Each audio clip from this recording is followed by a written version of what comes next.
In this video I'm going to be doing a quick review of the M5STACK development board.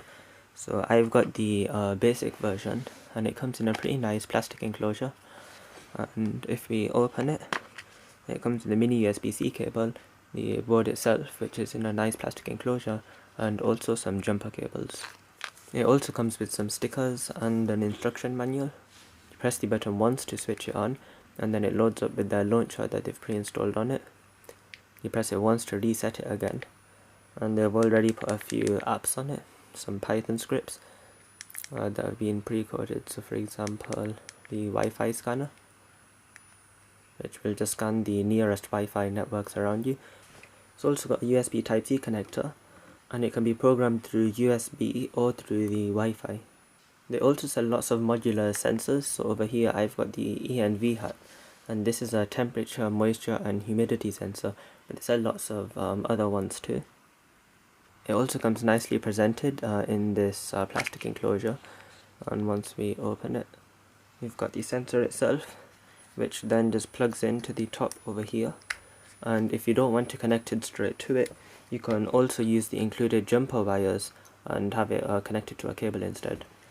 The base model also comes with a built-in battery into it, a 150 milliamp hour one, and you can remove the back of this to separate the battery and attach other modules such as LoRaWAN, RFID, or plenty of other models that you can buy separately.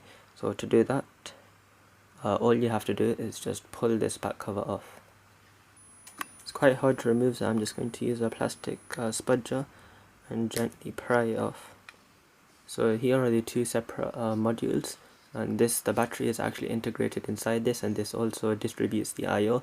So you can get other ones that have RFID and Bluetooth and lots of other different things.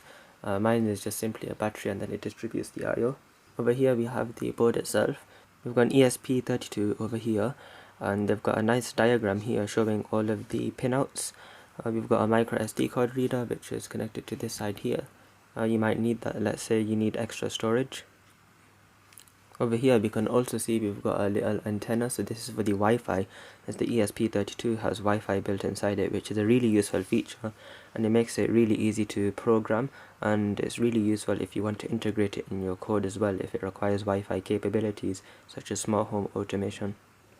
The board can either be used with the Arduino IDE, or you can load Python scripts onto it, or you can actually use M5STACK's own super easy to use coding interface. It's just like a drag and drop, so no coding knowledge is required to program this, and it's very easy and simple to use.